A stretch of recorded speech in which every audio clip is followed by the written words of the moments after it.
Restauration.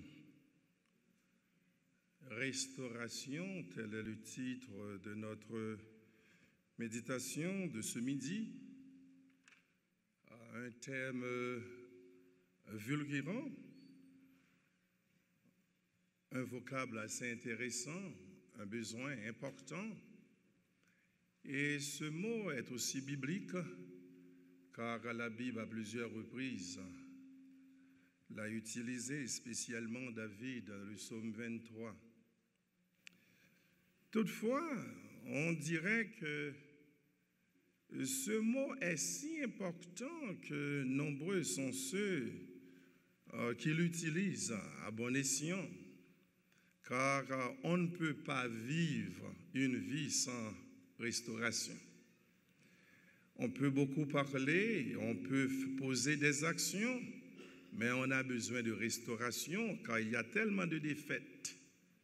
La vie a besoin de restauration. Nous voyons à travers l'existence les monuments que les hommes de plusieurs pays se sont arrangés pour ériger à nouveau des ponts écrasés, des pays dévastés.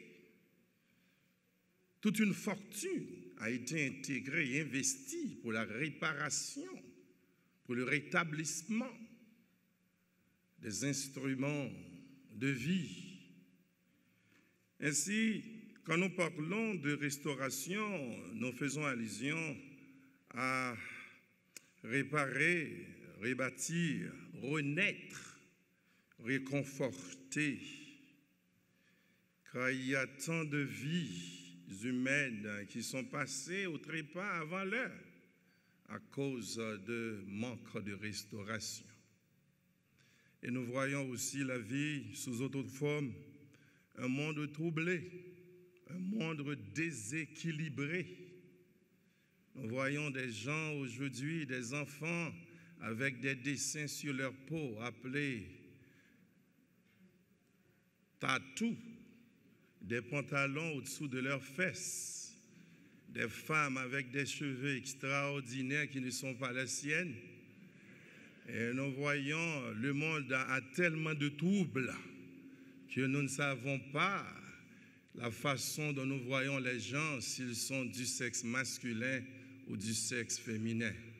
Un monde troublé, un monde que nous n'arrivons pas à comprendre, à détester, à comprendre, à saisir leur portée. Et si nous finissons par comprendre que l'homme en général est déséquilibré, car il y a tellement de vide à combler, et nous voyons des gens qui prennent 2 emplois juste pour courir avec un autre qui vient d'avoir une voiture toute neuve. Un monde qui cherche la restauration sous plusieurs formes. Et nous voyons des gens qui se marient qui ne peuvent pas continuer à vivre après 10 ans. Vous voyez, le monde est troublé. Et puisqu'il y a tellement de troubles, des manquements qui n'arrivent pas encore à être comblés. Ainsi, la restauration se fait à plusieurs époques, à plusieurs temps, et à plusieurs épithètes, je dirais même. La restauration est nécessaire. Et c'est avec beaucoup de peine que nous voyons aujourd'hui que les foyers sont divisés, avec les enfants qui nous ferment la porte au nez, que nous ne pouvons pas parler avec un ton de voix élevé, parce que les enfants que nous avons donné naissance sont des enfants du gouvernement. Et nous voyons que même s'ils portent notre nom, mais ce ne sont pas nos enfants. Ils utilisent nos fonds, ils dégustent nos mets succulents, mais nous ne pouvons pas leur donner de conseils ou d'ordres. Et si nous sommes arrivés à un carrefour que la restauration est plus nécessaire qu'avant, voilà pourquoi que ce midi, je voudrais vous parler même de restauration. Car ce que je ne comprends pas, c'est que l'homme est si troublé. Et nous voyons les enfants qui sont mis derrière les barreaux. Un enfant ne vient même pas avoir 18 ans, est déjà enfant d'un enfant. C'est un enfant qui fait un enfant. Et c'est un enfant qui marche et qui plus tard, ou bien il est en prison, ou bien il descend dans la poussière à cause de déséquilibre mental, à cause de manquements. Ainsi, nous finissons par comprendre que nous vivons dans un monde qui a besoin de restauration. Un monde de restauration à plusieurs niveaux. Ainsi, nous voyons que des gens aussi sont éduqués et nous voyons ces gens qui, après 70 ans, qui se marient. Qu'est-ce que vous allez faire après 70 ans? Qu'est-ce que vous allez restaurer à 70 ans? Vous pensez que vous allez restaurer votre corps après 70 ans? Il n'y a qu'un faible reste qui reste. Et ce faible reste, c'est seulement pour la nourriture. Il n'y a pas d'autre. Alors vous voyez, vous n'allez pas pouvoir restaurer votre corps à 70 ans. Alors l'homme cherche la restauration dans le corps. Et nous voyons aussi des filles après 55 ans, 60 ans qui sont sur les talons hauteur. Croyons, vous avez besoin de restauration. Il n'y a plus de genoux pour ce genre d'exercice. La restauration a plusieurs formes. Aussi, nous pouvons voir que nous avons besoin de restauration parce que vous ne pouvez pas comprendre comment un homme à 75 ans s'assit sur les bancs d'université. Qu'allez-vous faire avec ce degré? Vous voyez, nous vivons dans un pays, dans un temps vraiment déséquilibré. Il y a des âges pour certaines choses.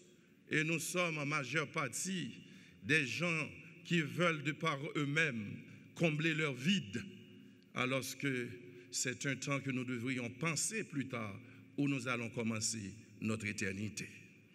Alors, restauration, l'homme cherche la restauration dans l'esprit pour meubler, afin de faire comprendre aux autres qu'ils sont en succès et qu'ils ne sont pas descendus dans la poussière comme ils étaient venus. Ils cherchent la restauration dans le corps, la restauration dans l'esprit et la restauration dans l'âme. Et nous voyons que ces derniers temps, nous ne savons pas ce que Satan a fait, mais cependant, même ceux qui ont la Bible en main ont détourné de la parole de Dieu. Et si nous finissons par comprendre, nous avons besoin de restauration. La restauration pour le corps, la restauration pour l'âme et la restauration pour l'esprit. Tel est notre sujet de ce matin. Parlons de la Bible même. Dans le psaume 126, au verset 1er et 2, nous rappelle qu'on ne peut pas trouver la restauration dans ce monde. Il est impossible de trouver la restauration sur la terre. La restauration n'est pas publique. La restauration n'est même pas humaine, car la restauration se fait seulement au niveau de l'âme. Et quand l'âme est restaurée, le corps en est aussi et l'esprit aussi est bien disposé. Et voilà pourquoi que nous avons besoin de la restauration. Et ce que je veux dire par là, si vous avez une voiture, vous allez trouver quelqu'un d'autre avec 3 voitures. Et si vous avez un diplôme de bachelor degré, vous allez trouver quelqu'un qui a maîtrise et seconde. Cela veut dire que ce que vous appelez restauration n'est pas restauré. Parce qu'il y a toujours quelqu'un autre au-dessus de vous-même. Il n'y a pas de restauration. Et moi, j'ai problème avec des gens qui viennent d'acheter une maison et qui parlent d'action de grâce. Comment action de grâce, pendant que vous fêtez action de grâce, vous n'avez même pas encore assez d'argent pour payer la première facture. Mais comment se fait-il, action de grâce? Un mortgage pour 30 ans et puis vous me parlez d'action de grâce. Action de grâce, pendant que vous n'avez même pas beaucoup de choses à faire. Comment se fait-il à 60 ans, vous allez acheter une maison toute neuve, une maison à 60 ans? Les plus robustes 80 ans, les mortgages pour 30 ans, il n'y a pas d'action de grâce. Vous voyez, nous avons besoin de cette restauration que je veux parler ce matin. J'aime l'idée même de la restauration à travers la Bible. Voilà ce qu'il dit. « quand l'Éternel ramena les captifs de Sion, nous étions comme ceux qui font un rêve. C'était un peuple qui a été justement chez ses ennemis. Il dit, alors notre bouche était remplie de cris de joie et notre langue de chants d'allégresse. Alors on disait parmi les nations, l'Éternel a fait pour eux de grandes choses. Il n'y avait pas de maison, il n'y avait pas de voiture. C'est la présence de Dieu même qui entre, qui restaure le peuple d'Israël. Par conséquent, quand on parle de restauration, il n'y a rien sur terre. Le deuxième texte que je veux considérer, c'est Ésaïe 58, le verset 12, qui dit « Les tiens rebâtiront sur d'anciennes ruines. Tu relèves des fondements antiques. On t'appellera réparateur des brèches. » Pas le gouvernement, pas le président, pas le gouverneur. Vous voyez, on t'appellera le réparateur des brèches. Qui? L'Éternel des armées. Celui qui répare, c'est Dieu. Celui qui rétablit, c'est Dieu. Celui qui restaure, c'est Dieu, pas l'homme.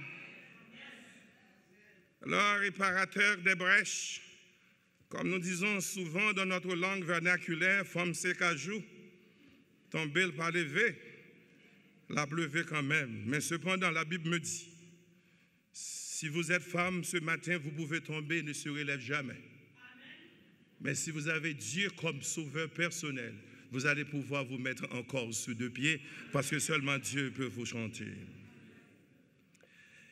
Je regarde ce texte avec enthousiasme pour voir la restauration de Dieu lui-même. C'est Dieu qui restaure. Nous sommes tous d'Haïti avec les classes sociales très indépendamment. La bourgeoisie, la haute bourgeoisie, la classe moyenne et le lumpenprolétariat. Nous avons un pays qui a au moins à Port-au-Prince 61 corridors. Et vous voyez, quand il pleut, c'est très facile de voir vous êtes resté au dehors pendant que vous ne pouvez même pas pénétrer chez vous. Vous allez pouvoir laisser la pluie terminer avant de pouvoir entrer là où vous habitez. Et la majorité d'Haïtiens, leur adresse est toujours à l'intérieur. Ici, on repasse des cheveux à l'intérieur. Nous avons le verbe à l'intérieur de génération en génération. Je comprends ce texte de restauration. Voilà ce qu'il dit dans 1 Samuel chapitre 2 au verset 8. De la poussière, il retire le pauvre. Du fumier, il relève l'indigent. Dieu a une raison. Il dit pour faire quoi? Pour les faire asseoir avec les grands. Et il leur donne en partage un trône de gloire. Car à l'Éternel sont les colonnes de la terre. Et c'est sur elles qu'il a posé le monde. Vous voyez la restauration? Deux catégories de personnes dans le lumpenprolétariat. Le paysan, pas même le citadin, de la poussière, il retire le pauvre. Cela veut dire que le pauvre vivait dans la poussière, dans la miette. Et aussi, on n'aime pas dire aux autres indigents. Quand on n'a pas de famille, quand on vient des pays de la province, on vient en Haïti à Port-au-Prince, il y a 3 métiers pour faire. C'est ou bien quoi? On est bourretier, on est chagne, on est marchand de pâté et le reste, entre guillemets, bayakou, coucou. Il n'y a pas d'autre. Vous voyez, voilà ce que la Bible dit, du fumier, il relève l'indigent. C'est Dieu qui restaure. Et ce matin, si vous regardez en vous-même, cessez de dire que vous êtes de Port-au-Prince, vous êtes de telle ou telle famille. Vous voyez votre vie. Les enfants qui sont nés aux États-Unis, vous pouvez un seul mot à avoir, je suis restauré. Ça, c'est la restauration complète. L'indigent, le pauvre, il n'y en a plus parce que c'est Dieu qui restaure. Ce texte aussi m'inspire beaucoup, c'est dans Ézéchiel, le chapitre 37, au verset 3. C'est Dieu qui parle avec ce serviteur dans cette prophétie. Dit à Ézéchiel, « Fils de l'homme, ces eaux pourront-ils revivre ?» Je répondis, « Seigneur éternel, tu le sais. » Comment se fait-il que des cadavres depuis des années, dispersés dans plusieurs environs. Et puis Dieu demande à cet homme, est-ce que ces ossements puissent vivre encore? Quelle forme de restauration! Et je peux imaginer, dans cette illusion de texte de l'Ancien Testament, Dieu parle de cette restauration, à savoir des ossements de plusieurs contrées. Flatbush, Eastern Parkway, New Jersey se rencontrent, Long Island se rencontrent. Pour faire quoi? À cause de la restauration, un seul message, une seule fois. Restaurer. Les eaux se rapprochèrent. Vous voyez? Comment les eaux puissent se rapprocher? Ceux qui venaient du vaudou, ceux qui ont été des prostituées, ceux qui étaient des éduqués, Dieu les rassemble pour une restauration complète afin que son nom soit glorifié. Voilà ce que nous sommes aujourd'hui, un peuple acquis, un sacerdoce royal, à cause de cette restauration que Dieu a faite. Cela paraît impossible pour l'homme, mais à Dieu tout est possible. Restauration. Bien-aimés, voilà pourquoi que David, dans l'Ancien Testament, nous instruit concernant la restauration. Cessez de faire des illusions, à savoir que vous êtes restauré parce que vous avez un visa américain, que vous êtes restauré parce que vous avez de comptes d'épargne en banque, que vous êtes restauré parce que vous avez assez d'habits. Ce n'est pas ça la restauration, c'est un privilège. La restauration de Dieu est plus que ça. Ce que j'aime dans la restauration de ce message de David, dans ce texte, il y a toute une forme de restauration. Voilà ce qu'il dit. Premièrement, dans ces 6 versets, il parle de la restauration complète. Comment se fait-il qu'on parle de la satisfaction complète? Il dit que l'Éternel est mon berger, je ne manquerai de rien. Cela veut dire qu'il n'y a rien sur terre que si Dieu décide de lui donner, cela ne va pas faire. Il ne s'en donne pas, il n'est pas jaloux, il n'a de rancune pour qui que ce soit, parce qu'il est satisfait. Tu vois, avec le maïs, le matin, il est satisfait. La télévision, qui n'a même pas encore upgrade, comme nous disons en anglais, il est satisfait. Là où il est satisfait parce qu'il est restauré. Bien-aimés, il dit bien pour parler de bonheur et paix. Il dit, il me fait reposer dans de verts pâturages. Quand Dieu vous fait reposer, vous n'avez pas de problème à penser aux autres. Il me fait reposer dans de verts pâturages. Cela veut dire qu'il soit automne, vert pâturage. Qu'il soit printemps, vert pâturage. Qu'il soit l'hiver, vert pâturage. En tout et en toutes choses, vert pâturage. Parce que c'est un homme restauré. Il a tout à sa disposition parce que la terre et tout ce qu'elle renferme appartiennent à Dieu. Si Dieu décide de le bénir sous une forme ou sous une autre, il le fera. Mais l'essentiel, il ne dépend de qui que ce soit, seulement Dieu, parce que c'est un homme restauré. Oh, la satisfaction complète, l'Éternel est mon berger. Bonheur et paix, il me fait reposer dans le pâturage, il me dirige près des eaux paisibles. Il parle de la restauration de l'âme et la garantie d'un vrai guide. Il dit, il restaure mon âme. Cela veut dire, ce n'est pas le gouvernement, ce ne sont même pas les parents, c'est Dieu du haut des cieux qui le restaure. Restauration. Mais pourquoi il parle de restauration sous cette forme? N'oubliez pas qu'il était enfant. Son père et sa mère étaient encore vivants pendant que lui, il était déserté justement dans la bergerie. Il gardait le troupeau pendant que les autres étaient à l'école, éduqués, de grands guerriers. Mais quand il regarde sa position, il dit, bon, Dieu m'a restauré. Vous devez parfois dans la vie faire une idée de rétrospection pour regarder en arrière ce que Dieu a fait de vous aujourd'hui. Et voilà ce qu'il dit. Il dit, il restaure mon âme. Il me conduit dans les sentiers de la justice. À quelle raison? À cause de son nom. Il a toutes sortes de protections à toutes les heures. Il dit, quand je marche dans la vallée de l'ombre de la mort, je ne crains aucun mal, car tu es avec moi, ta roulette et ton bâton me rassurent. Dans cette restauration que je parle ce matin, il y a la satisfaction complète. Il y a bonheur et paix. Il y a la restauration tangible de l'âme et la garantie d'un vrai guide. Il y a aussi la protection à toutes les heures. Il dit bien, les attaques en souviendront quand même. Je ne peux pas empêcher aux esprits malins de m'attaquer. Je ne peux pas dire que je ne vais pas faire face à des mouvements, à des temps très difficiles. Il y a toujours un désert à traverser. Il y a toujours une coupe amère à boire. Il y a toujours aussi un calvaire à gravir. Mais tout ce que je sais, quand je marche dans la vallée de l'ombre de la mort, je ne crains aucun mal. Pourquoi? Ce sont les présidents ou le gouvernement ou bodyguard? Non! C'est qui? Dieu! Il dit bien, quand je marche dans l'ombre, je ne crains aucun mal car tu es avec moi. Et il utilise justement l'instrument de délivrance. Ta roulette et ton bâton me rassurent. Il continue de cette restauration pour parler de la célébration au milieu des attaques. Malheur à ceux qui croient qu'il n'y a pas des attaques. Nos enfants, ce sont nos attaques personnelles. On n'a pas besoin de voir des loups-garous sur les dos tolls, entre guillemets. Les loups-garous vivent avec nous. Vous êtes là à l'église. Les loups-garous sont dans la maison, c'est là. Une femme qui ne veut pas cuire,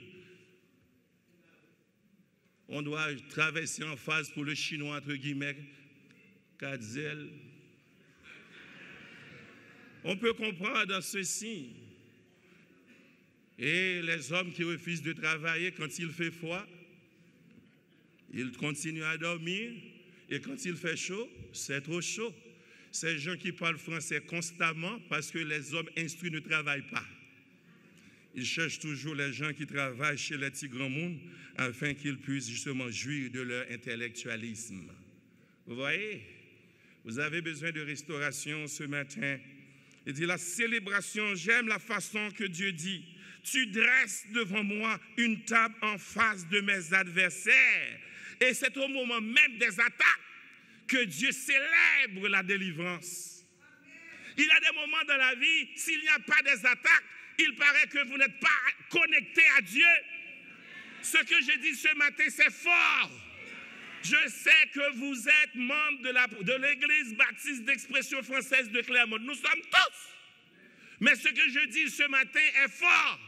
S'il n'y a pas des attaques, il n'y a pas de prières sincères. S'il n'y a pas des attaques, il n'y a pas de dévotion. S'il n'y a pas des attaques, il n'y a pas des instruments. On dirait que le ciel est coupé entre nous. Nous ne faisons des shows. Parce qu'il y a un moment dans la vie, quand les attaques surviennent, et vous voyez inutile, vous n'avez rien que faire. Il ne reste que Dieu. Et c'est Dieu seul en vous qui va vous débarrasser de ses ennemis sous toutes ses formes. Voilà pourquoi il y a célébration au milieu des attaques. Quand il y a des attaques de près ou de loin, c'est Dieu qui dresse. Ce n'est pas le pasteur de l'église, c'est Dieu qui dresse. Ce ne sont pas les diacres qui dressent, c'est Dieu qui dresse. Quoi? Une table en face de mes adversaires. Ce n'est pas loin, en face de ses ennemis. Dresse une table en face de mes adversaires. Et c'est au moment même que Dieu vous protège. Tu induis ma tête. Automatiquement, il y a onction. Il y a débordé. Il dit que tu dresses. Tu induis ma tête. Et ma coupe déborde. Ah, c'est la restauration. Mais il y a célébration au milieu des attaques. Et aussi, quand il termina le texte, il dit grâce éternelle. J'aime la façon dont il met les deux mots. Oui, le bonheur et la grâce m'accompagneront. Vous voyez, le bonheur n'est pas la grâce, mais dans la grâce, il y a le bonheur. Le bonheur et la grâce. Si vous êtes riche sur la terre des privilèges, vous n'avez pas de la grâce. C'est un problème. Il dit que le bonheur et la grâce m'accompagneront tous les jours de ma vie. J'aime cette grâce éternelle. Ce qu'elle veut dire ici, je ne peux pas me déplacer de mon église pour aller dans une autre église à la recherche de miracles. Parce qu'il n'y a pas de miracle, parce que les miracles m'accompagnent.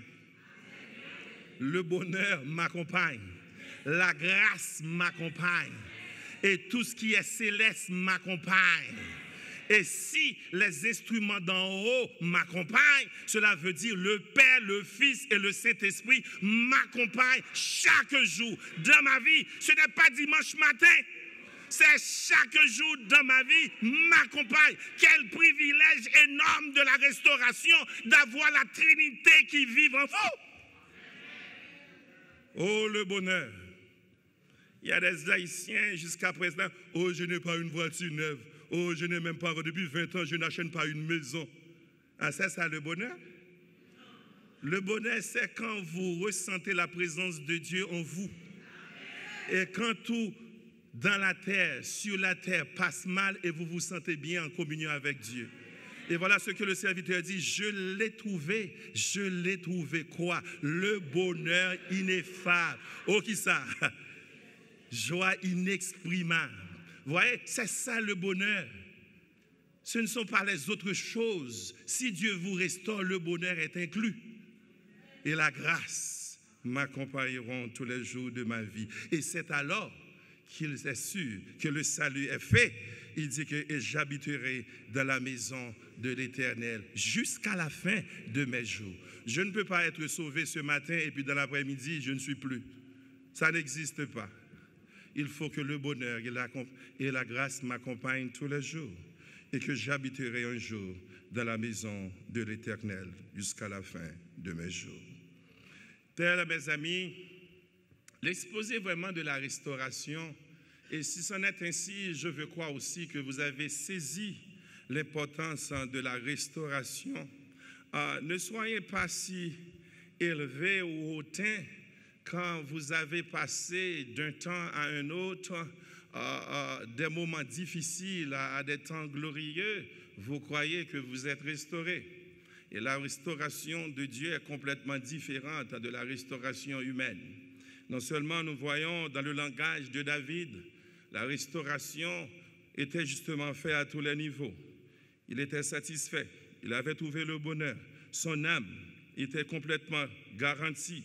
Et aussi, il y avait la protection à tous les airs, il y avait la célébration au milieu des détresses, au milieu des attaques, et la grâce de Dieu était avec lui tous les jours. Aussi, à travers l'Ancien Testament, je voudrais justement prendre cet exemple de restauration pour pouvoir saisir l'importance de ce message. Voilà, nous tous ici, nous savons fortement l'histoire de Job. Job vivait pour Dieu, avec Dieu. Souvent, quand nous vivons pour Dieu, nous avons refusé d'expérimenter des attaques. Et pourtant, il n'y a pas de vie chrétienne sans attaque. Voilà que Job a été attaqué. Et c'est ce qui est arrivé. Il avait tout perdu. Aujourd'hui, quand un homme perd un emploi, il croit que c'est la fin. Ce n'est pas la fin. Dieu a toujours de provision pour ceux qu'il appelle au ministère.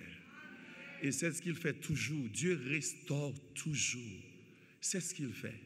Et si nous regardons vraiment le tableau de Job, c'était vraiment écœurant. Un homme qui avait tout possédé et qui a tout perdu en un instant. Mais j'aime sa déclaration. Je demande parfois s'il y a des chrétiens dans ce temps ici qui peuvent dire comme lui. Il dit, Dieu a donné, Dieu a ôté, que le nom de Dieu soit béni. Ah, ça c'est fort. Très fort. Dieu a donné, Dieu a ôté, que le nom de Dieu soit béni. C'est fort. Et il continue pour dire, je sais que mon Rédempteur est vivant. Il était vraiment sincère dans sa restauration. En d'autres termes, il n'était pas attaché avec les atouts du monde. Ses apparences sociales n'étaient vraiment pas le goût de sa vie. C'était la présence de Dieu en lui qui justement était tout. Voilà pourquoi il ne trébuchait pas. il restait complètement fidèle à ce Dieu. Et plus tard, puisque Dieu sonde les cœurs et les reins, Dieu l'a rétabli à nouveau. Dieu l'a restauré. C'est Dieu qui restaure, mon frère. C'est Dieu qui restaure, ma soeur. Vous n'avez pas pensé à un bon ami qui va vous restaurer. Le travail ne restaure pas, c'est Dieu qui restaure. Voilà ce qu'il dit. Dans Job 42, verset 10, l'Éternel rétablit Job dans son premier état, quand Job eut prié pour ses amis, et l'Éternel lui accorda le double de tout ce qu'il avait possédé. Le double. Il y a un moment de pleurs, il y a un moment des larmes incessantes, mais cela ne soustrait pas, cela ne dit pas que votre vie est terminée. Je ne connais pas ce que vous endurez ce matin, mais ce que je viens vous dire ce matin, c'est que vous êtes déjà restaurés. Laissez le temps faire sa course, parce que Dieu sait quand il va vous restaurer aux yeux des autres. Voilà pourquoi, quand nous sommes arrivés à la fin du chapitre, pendant ces dernières années, Job 42, 12, 16, il dit, pendant ces dernières années, Job reçut de l'Éternel, pas du gouvernement. Il n'y a pas FIC programme, il n'y a pas toutes sortes de programmes, SSA, il n'y a pas ça ici. Ouais, c'est Dieu, reçu de l'Éternel, Dieu l'a rétabli. Job reçut de l'Éternel plus de bénédictions qu'il en avait reçu dans les premières. Ne pleurez pas trop quand tout va mal. Il dit, il posséda 14 000 brebis, 6 000 chameaux, 1 000 paires de bœufs et 1 000 ânesses. Il eut 7 fils et 3 filles. Job vécut après cela 140 ans. Et il vit ses fils et les fils de ses fils jusqu'à la 4e génération. Oh, bien-aimé, gloire à Dieu, gloire à Dieu, gloire à Dieu, gloire à Dieu. Job a été restauré. Si Job est restauré, aussi ce matin, vous pouvez être restauré. Le deuxième exemple de restauration dans l'Ancien Testament, c'est de l'histoire de Naomi, une femme qui a laissé son pays pour la faim avec son mari et ses enfants. Arrivé dans l'autre pays, il avait trouvé le pain, mais son âme était sèche. Il y avait eu toujours de nostalgie. Je regarde nous autres Haïtiens, nostalgie. Quand nous pensons au matin à Cassan, quand nous pensons à l'école, le Royal Air Force, nous avons de la nostalgie constamment. Et nous sommes aux États-Unis, c'est le corps pour le travail et pour l'apparence, mais notre âme est en Haïti. Le chaud soleil, à chaque fois qu'il neige, on dit, oh mon Dieu, Haïti. Mais nous sommes sûrs, certains qu'il n'y a pas d'Haïti. Vous voyez, son âme était sèche, au point que, il fut un temps dans Ruth chapitre 1er au verset 20, il dit à sa belle-fille, elle avait tout perdu, son mari et ses 2 fils. Moment amer. Vous voyez, quand vous servez Dieu, il y a des moments amers. Cette femme était complètement déséquilibrée. Et elle dit justement à sa belle-fille qui refusa de retourner chez elle, qui voulait justement rester à elle, elle dit, ne m'appelez pas Naomi, appelle-moi Mara. Vous voyez, qui veut dire amer. Parce que pour elle, Dieu m'a laissé tomber. Combien d'entre vous ce matin pensent du fait que vous endurez des moments difficiles que Dieu vous a laissé tomber? Non, Dieu a une provision pour vous, c'est un examen. Il n'y a pas de moment de gloire sans épreuve. Il n'y a pas de ciel sans croix. Alors voilà, si vous êtes restauré, vous allez pouvoir faire face à tous les obstacles de la vie. Parce que victorieux, vous devriez y être.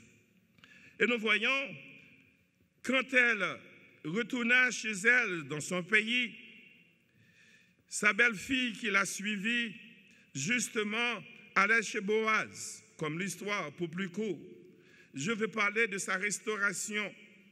Quand cette union fut justement donnée entre les deux, les femmes dirent à Naomi, Ruth chapitre 4 du verset 14 au 17, « C'est la femme, dit à Naomi, béni soit l'Éternel qui t'a point laissé manquer aujourd'hui un homme ayant droit de rachat et dont le nom sera célébré en Israël. Cet enfant restaurera ton âme et sera le soutien de ta vieillesse, car ta belle-fille qui t'aime l'a enfanté, elle qui vaut mieux pour toi que 7 fils. Le verset 17, les voisines lui donnèrent un nom en disant, un fils est né à Naomi, et elles l'appelèrent Obed. Ce fut le père d'Isaïe, père de David. Quelle restauration! Vous voyez en quelque sorte que c'est Dieu qui constamment restaure. Dans l'Ancien Testament, c'est ce qu'il faisait, c'était son travail, restaurer ses serviteurs, restaurer ses servantes. De même, dans le Nouveau Testament, Jésus-Christ est né pour restaurer la terre. Jésus-Christ est venu sur la terre, appelé Noël, comme nous disons, Emmanuel, qui veut dire Dieu est avec nous. C'est la célébration de la restauration à tous les niveaux. La restauration de l'esprit, la restauration du corps et la restauration de l'âme. Vous ne pouvez pas être restauré sans Christ. C'est Christ qui restaure la terre. Sa présence sur la terre, sa mort à la croix, justement justifie la restauration de Dieu dans l'Ancien Testament et aussi dans le Nouveau Testament. Il n'y a pas de vie sans restauration. Si vous êtes restauré ce matin, c'est à cause de Jésus-Christ. Vous n'avez pas pu voir David, mais vous avez connu Jésus-Christ. Vous n'avez pas connu vraiment Naomi, mais vous avez vu Jésus-Christ. Vous l'avez connu puisqu'il vit au-dedans de vous. Voilà pourquoi ce matin, je vous dis que la restauration est en Dieu. Et c'est cette restauration que nous voudrions continuer. Je voudrais justement souligner cette restauration de la nouvelle alliance en Jésus-Christ. Et c'est Dieu qui restaure. Dieu ne fait exception de personne. Dieu restaure toutes sortes de personnes. Et c'est ce qu'il fait. La restauration, depuis plus de 2000 ans, continue à œuvrer à travers toute la terre, restaurer les hommes, quelle que soit leur race, leur appartenance sociale. Nous sommes ce matin et aussi retournés ce soir pour célébrer la restauration de l'humanité, à savoir Jésus-Christ. Bien-aimés, je voudrais justement attirer votre attention sur ce fait, à savoir Jésus-Christ a restauré cette femme au bord de puits. Comment vous pouvez comprendre une femme qui rencontra Jésus-Christ, qui lui demanda à boire? Et Jésus-Christ, sa réponse était dans Jean 4, verset 13-14. Quiconque boit de cette eau aura encore soif. Mais celui qui boira de l'eau que je lui donnerai n'aura jamais soif. Et l'eau que je lui donnerai deviendra en lui une source d'eau qui jaillit jusque dans la vie éternelle. Une eau vive. Vous voyez, quand vous êtes restauré, vous n'avez pas besoin de quelques injections parce que Dieu est au-dedans de vous. Quand il y a des problèmes que vous ne pouvez pas tolérer, les genoux sont là. Quand vous ne pouvez dire rien, chantez. Et c'est ainsi que l'injection vous transporte. Cette femme a trouvé de restauration en Jésus-Christ. Et quand Jésus-Christ lui demanda, et où est ton mari? Elle a avoué qu'elle n'en avait pas. Et Christ lui a dit, tu as dit bien, parce que celui qui est chez vous n'est pas votre mari. Il dit, voyez, j'ai trouvé un homme qui m'a tout dit. N'est-ce pas le Christ? Vous voyez, Christ a restauré cette femme. Je peux comprendre que cette femme ne retourna pas chez elle avec ce mari. Parce qu'elle a été restaurée. Son corps a trouvé la restauration. Plus de mari. Son corps a été restauré. Ce matin, vous pouvez restaurer. Restaurer dans le corps, restaurer dans l'âme et restaurer dans l'esprit. Et l'âme de cette femme était complètement restaurée au point, elle alla dire aux autres de la région, j'ai trouvé un homme qui m'a tout dit. Au point que ce message a traversé toute la région et que les hommes viennent se confesser à Dieu pour être aussi restaurés. Si cette prostituée a été restauré, nous autres aussi, nous pouvons être restaurés. Le pays entier était consenti à être restauré. Oh, ce matin, le Ougan qui te transforme grâce à Jésus-Christ. Les menteurs qui se transforment grâce à la restauration. Les jaloux, les rancuniers, grâce à Jésus-Christ. Grâce à ce Jésus-Christ qui vient nous sauver et qui nous restaure. Aujourd'hui, personne ne peut nous indiquer, personne ne peut nous juger. Parce que nous avons le Père de la restauration qui nous restaure. Il nous restaure dans le corps, il nous restaure dans l'âme, il nous restaure dans l'esprit. Plus jamais, nous n'allons pas pouvoir nous coucher sur la natte. Il y a le Simons. Plus jamais. Personne ne nous verra chez les Oungans. Plus jamais. Nous n'avons pas à nous gaspiller le temps dans mailles grillées, etc. Plus jamais. Parce que nous sommes restaurés. Nous n'allons plus vous voir avoir 2 femmes, 3 femmes, 4 maris, 5 maris. Parce que Christ nous a restaurés. J'aime cette restauration aussi en Jésus-Christ de la Nouvelle Alliance. C'est la restauration de l'Aaron droit. Là, sur la croix, cet homme trouva la restauration complète. Un homme qui a tout fait sur la terre, un bandit, un homme qui a tout renversé, le gouvernement et qui a fait tout. Mais cependant, sur la croix, il avait consenti la restauration. Il dit à Jésus-Christ, nous autres, nous sommes ici pour payer ce que nous avons fait. Mais toi, tu es d'en haut, tu es céleste. En d'autres termes, j'ai compris la signification de ta mort. C'est pour nous. Moi, je confesse que j'ai été malveillant, que j'ai été rebelle à la parole de Dieu. Mais puisque tu représentes la loi et la grâce, puisque tu représentes le Dieu très haut, le Créateur, je confesse que j'ai péché. Je t'en prie, confesse. Souviens-toi de moi quand tu seras dans ton paradis. Et Christ entra, puisque Christ sonde les cœurs et les reins. Christ trouva dans cet homme une confession complète, automatiquement sur la croix. Quelques minutes pour passer des ténèbres à la merveilleuse lumière. Jésus-Christ a restauré cet homme dans l'immédiat.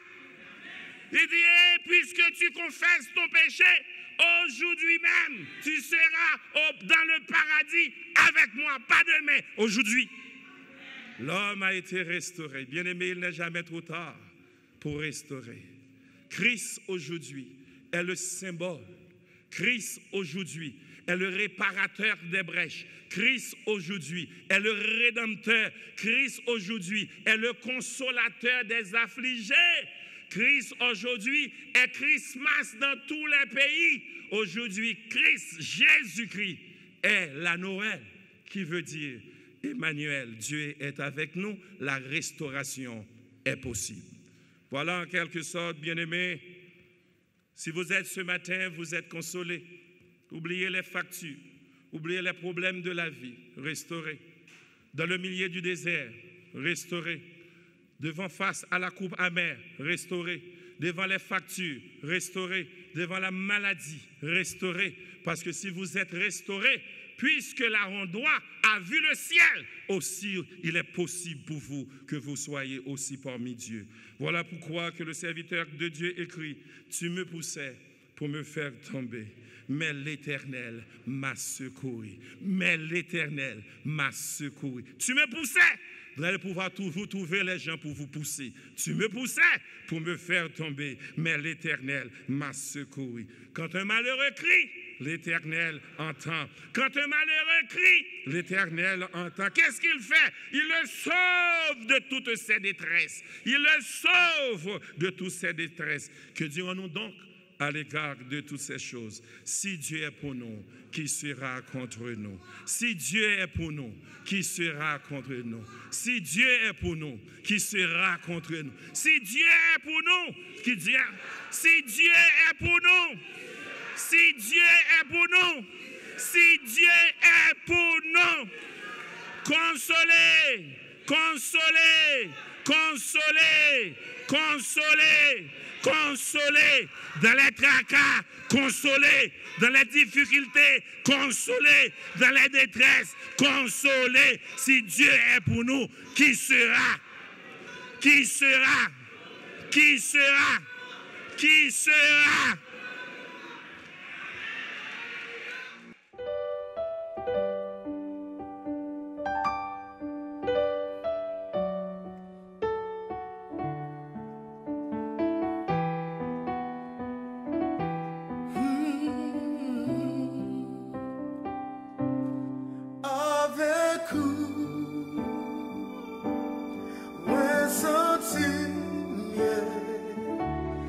Love